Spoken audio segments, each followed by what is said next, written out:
Hello, everyone, and welcome back to another episode of Conquering the MCAT on the MedBoys channel. My name is Rushil, and I'm here with Nimit and Nimit. In this episode, we'll be discussing what we learned from studying for the MCAT, so you could potentially score a 520 out of 528 or even higher. Please be sure to like and subscribe so that you're up to date on our future episodes on this very important topic. With that being said, let's start by talking about what the MCAT actually is. The MCAT, or the Medical College Admission Test, is a multiple choice exam scored on a scale of 472 to 528. You're scored based on how many questions you answer correctly compared to the people that are taking the exam at the same time as you. You're also given a percentile rank based on your score, which tells you how highly you scored compared to other test takers. The MCAT is divided into 4 sections, with each being scored on a scale of 118 to 132. The first is the chemical and physical foundations of biological systems, which mainly tests your knowledge of organic chemistry, general chemistry, and physics. The second is the infamous critical analysis and reasoning skills section, or CARS, where you have to read a series of passages and answer questions based on those passages. The third section is called the biological and biochemical foundations of behavior, where you're primarily tested on biology and biochemistry. The fourth and final section is psychological, social, and biological foundations of behavior, where the emphasis is on psychology and sociology. You might be wondering, how well do I have to do on the MCAT to get into medical school? The answer depends on the school you're actually applying to. Some schools use your MCAT score competitively, which means that doing better will increase your chances of admission. On the other hand, some schools may have cutoff scores for each section, and if you meet those cutoffs, they will only consider your application.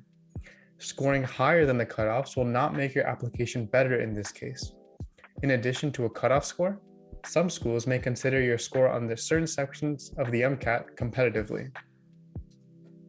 Now we've gone through the details of the MCAT, let's talk about some unique tips created by us that you can use to study effectively. The first is to stimulate the MCAT testing conditions while studying.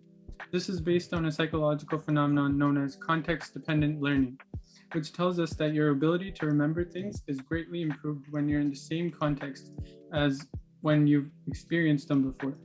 Applying this to the MCAT and taking such a high stakes exam while having to remember the massive amount of content that will be tested is absolutely stressful. So placing yourself in a similar situation multiple times beforehand will help train your mind to associate the content you have to remember with the stressful setting, leading to better memory. This will certainly lead to a higher score. We have come up with the TED strategy to achieve context-dependent learning with the MCAT. The T stands for time, specifically the amount of time you're studying within a given day. At some point in your studying, you should aim to study for about 100 minutes in one sitting for a total of 400 minutes throughout the day. The reason for this is because each section of the MCAT lasts no more than 95 minutes, with breaks in between each section. If you train yourself to study for 100 minutes, this guarantees you won't get mentally exhausted before finishing a section of the MCAT. The 400 minutes is just 100 minutes times 4 sessions, which replicates the 4 sessions of the real exam. This was extremely difficult for us to do, but we got used to it by slowly increasing the time we studied for each day, so can you. The E stands for your environment where you're studying. You should try to dedicate a specific section of your house to studying for the MCAT, preferably some sort of desk. This makes it so that your mind associates the desk with studying, which automatically motivates you to study every single time you approach that desk. This is especially key as we're so prone to distractions like our phones. In fact, we eliminated our phones as distractions by using them as timers for how long we've been studying, so we wouldn't even go on them.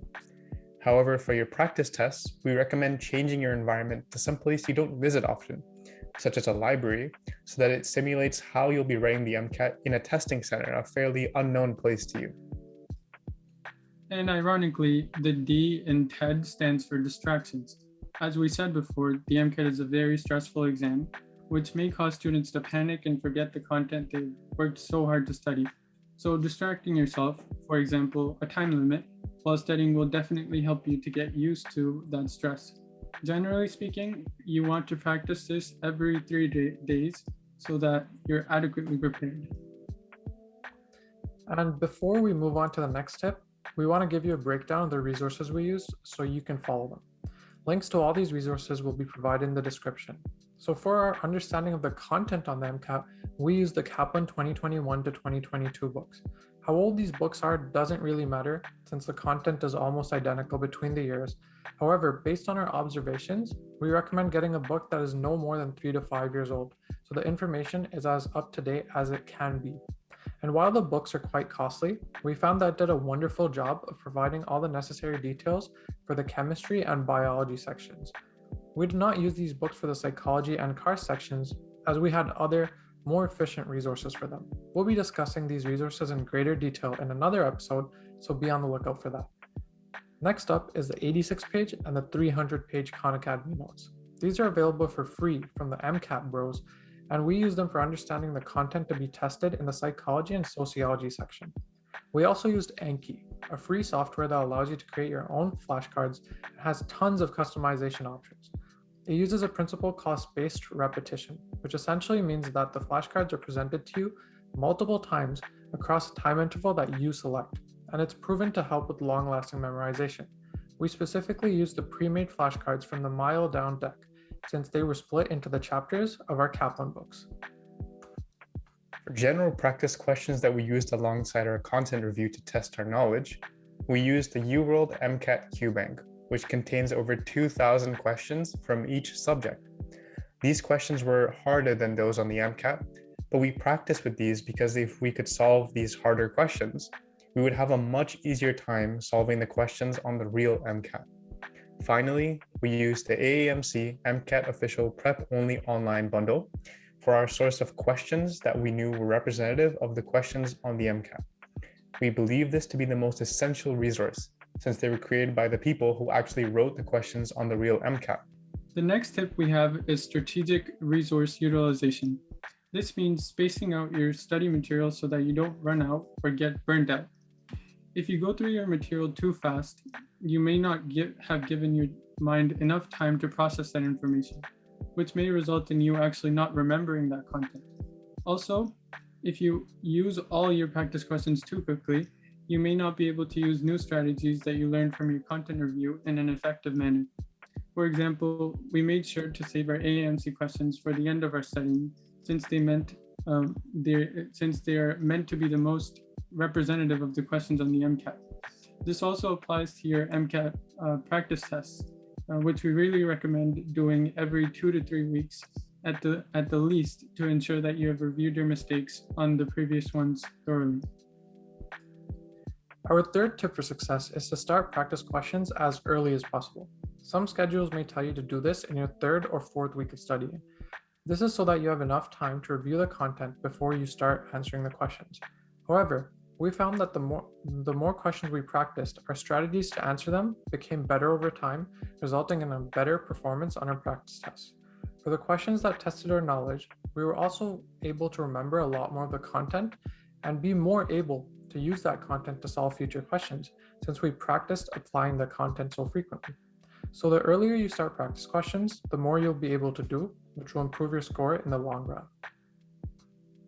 Our 4th tip is to create a detailed study schedule. While this may seem obvious, designing and more importantly sticking to one can be very difficult. There are also many online ones, but we recommend using them as a base to create one that works around your other commitments and how you want to work. For example, we decided that we would read no more than 2 chapters a day, each from a different subject, followed by practice questions related to those subjects as well as course passages. So on Mondays, we read a chapter of biology and then of biochemistry.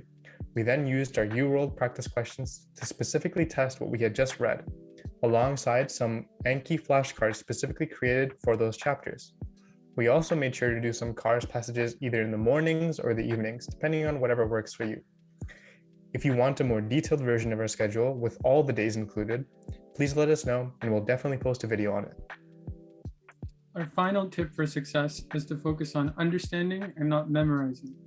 While parts of the MCAT are dedicated to testing if you know what cellular respiration is, the large majority of it will ask for your understanding of how each enzyme functions and what will happen to a part of the cycle if another stops working. While memorization will certainly make things easier for you on the real MCAT, if you don't understand what it is that you're memorizing, you simply won't be able to use your knowledge to effectively solve questions. So be sure to read up on a concept carefully if you do not understand it, and check for your understanding through practice questions as mentioned before. Keep a log of the questions you get wrong and try to understand the concept that the question is trying to test. If you find yourself unable to explain the concept out loud, that is a good sign that you need to review more. And this marks the end of our video on how to score a 520 plus on the MCAT. If you learned a lot from it, be sure to like this video so that we know we can continue this series. If you have any questions, please don't hesitate to reach out to us. And if you'd like us to cover a topic that's specific to the MCAT, please let us know. To be notified of our future videos related to the MCAT, please be sure to subscribe. See you guys in the next one.